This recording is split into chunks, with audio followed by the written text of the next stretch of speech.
আমাদের সবাইকে এদিকে নজর দিতে হবে, দেশবাসীকে। বন্ধুরা, গত অর্ধ শতাব্দী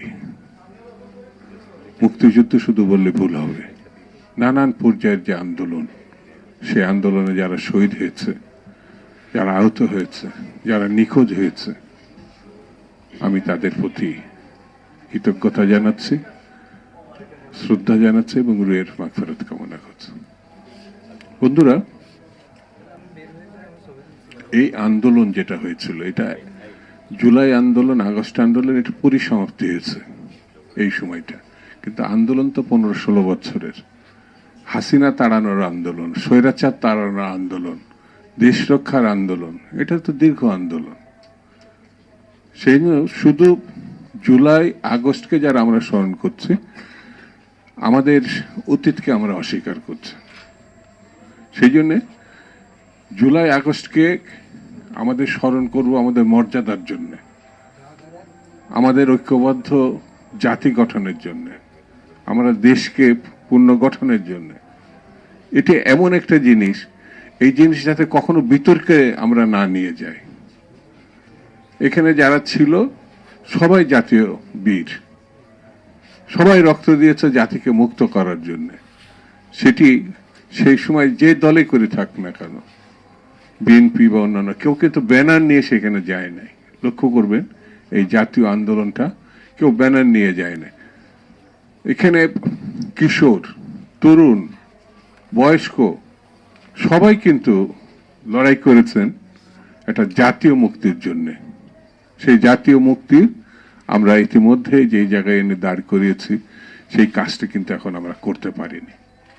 সেই কাজটি করতে হবে। স্বৈরতন্ত্রকে গণতন্ত্রে উত্তরণের জন্য স্বাভাবিক যে পথ, সেটি হচ্ছে নির্বাচন। এই নির্বাচনটা যতক্ষণ পর্যন্ত আমরা না করতে পারবো, ততক্ষণ বুঝতে হবে শহীদদের প্রতি আমরা কিন্তু সেই সমাপ্তির দিকে নিয়ে যেতে পারছি না কাজের। তারা একটা জীবন দিয়েছে কিসের জন্য? গণতান্ত্রিক বাংলাদেশের জন্য, মানুষের অধিকারের জন্য। যে মানে সামান্য বলি আর বড় বলি, সেই ভোটাধিকারটা আমরা কিন্তু এখনো মানুষের ফিরিয়ে দিতে পারিনি, যেটা হাসিনা কেড়ে নিয়েছিল। সেই কেড়ে নেওয়া ভোটাধিকারটা ফিরিয়ে দিতে হবে। ফিরিয়ে দিলে তারা যে পছন্দের প্রার্থীকে বা দলকে, মার্কাকে জিতাবে, তার মধ্য দিয়ে আমরা একটি জাতীয় সরকার গঠন করতে পারবো। সেই সরকার যতক্ষণ পর্যন্ত আমরা করতে না পারবো, ততক্ষণ পর্যন্ত শহীদদের প্রতি যত যত মর্যাদা আমরা দিতে পেরেছি, এটা কিন্তু বলা যাবে না। তাদেরকে যদি মর্যাদা দিতে হয়, সম্মান জানাতে হয়, তাদের আত্মার কথাটা যদি আমরা শুনতে চাই, তাহলে এখানে একটি গণতান্ত্রিক সরকার প্রতিষ্ঠা করতে হয়। সেই কথাটা কিন্তু আজকের বক্তারা বিভিন্নভাবে বলে আসছে। পিয়ারের কথা এই জন্য বলছে না, যারা নির্বাচন ভয় পায়, যারা কোনো না কোনো অন্ধকারের শক্তিকে পুনর্বাসন করতে চায়, মানে আওয়ামী লীগকে পুনর্বাসন করতে চায়, কায়দা কানুন তারা ধরছে পিয়ার। আমার কাছে মনে হয় পিয়ারটা এখন যথেষ্ট না। যদি কেউ করতেও চায়, তাহলে এই কর্মসূচিটা জাতির সামনে তাদের নিয়ে গিয়ে ভোট করা উচিত। তারা যদি জয়লাভ করে, তাহলে তারা পিয়ার করবে।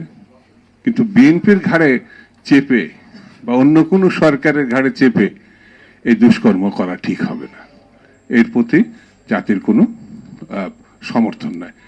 এখন আমাদের মুখ্য কাজ হচ্ছে, মাস তো ঠিকই হয়ে গেছে, সেটা ফেব্রুয়ারি মাস, আমাদের নির্বাচনে ঝাঁপিয়ে পড়তে হবে। বসে থাকলে হবে না। যারা প্রতিক্রিয়ার শক্তি, যারা অন্ধকারের শক্তি, যারা ষড়যন্ত্রের শক্তি, তারা নির্বাচনকে ঠেকাতে চায়। আর আমাদের উচিত হচ্ছে যে যেখানে যেভাবে আছি, নির্বাচনের সপক্ষে আমরা নেমে পড়ব। এর মধ্য দিয়ে কিন্তু শহীদদের প্রতি শ্রদ্ধা জানানো সম্ভব বলে আমি মনে করি। সেই জন্য আসুন বন্ধুরা, ঐক্যবদ্ধভাবে আমরা নির্বাচনের দিকে এগিয়ে যাই। সকলকে ধন্যবাদ।